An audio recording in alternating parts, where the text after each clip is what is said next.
aka, bo'l tezroq. Yerdalarni ham terib ol keyin. Bo'l.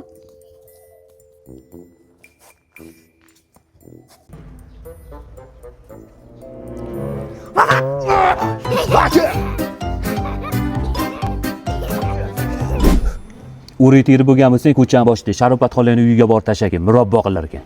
Hop. Dada bitta motivatsiya bering. Meni akam kursam asam buzilyapti. To'xta. Menga qara, sanlar aka-ukasan, urushma. Har doim birga yurgin. Bir-biringga suyanchiq bo'l, bir-biringga tirgak bo'l. Ajralma, tushundingmi bir-biringdan? Aka, jichcha oqilib bo'lmayaptimi bular yurish? Dada motivatsiya noto'g'ri bertirash kerak. Ha, bo'ta chaq.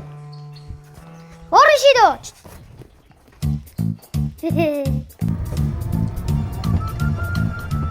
Aka, miyagachi zo'n narsa kelib qoldi. Mani o'ringlarda kim so'rasa, bekordan bekorga berib yuboramizmi?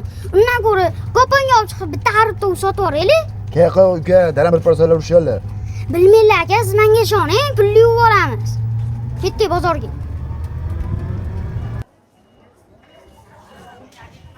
Aka, bir yaxshi o'rik bor edi. Menda 10 yoshlik o'rik bor. Nima qilish kerak? Aka, odamni sharmanda qilganingiz qarang. Bundan savdolashmaydi. U meni o'zimga qo'yib bering. Men uni yirtib yuboraman. Aka, menga ham bering. Triyoqalanaqa o'zi bir chekim xolos. Nima qilyapsan sen? Sharmanda. Dadam pul jo'natmayaptimi Rossiyadan? Yo'q, qanaqa qilib jo'natishni bilmayaptilar-da. Tezda degan ilovadan jo'natsin, Oskar tuxmoga 5 komissiya tushyapti pul. Kelib qolinglar, olib qolinglar, pomidorlar eng zo'ri, bodringlar ham eng zo'ri. Akaxon turishingizdan biznesmen odamga o'xshaysiz. Men haqiqiy dehqonman. Bir yaxshi o'rigim bor. O'zim qo'lda daraxtdan terganman. Olmaysizmi? Men pomidor furushmanu. Aka, mana shular ichiga qo'shib yuborsak, vashi zo'r ketadi, olavering. Ko'rdingizmi aka, qanday savdo qilish kerak? O'rganing. Ana o'kichi. Men buni yosh bilan yetadi. Ye.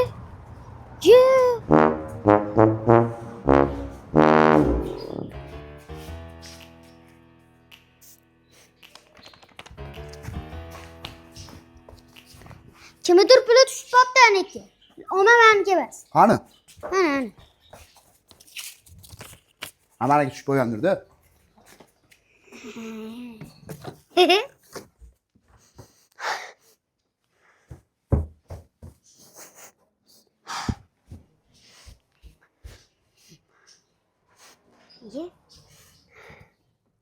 Ya, tamam.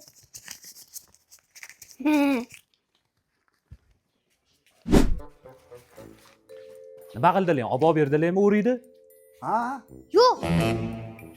Nima bo'lyapti o'zi? Mana o to'nkaga aytdim. Olib beraylik xolaga aytsam, yo'q dedi. Sotib yuboramiz dedi. Keyin sotib yubordik. Mana puli.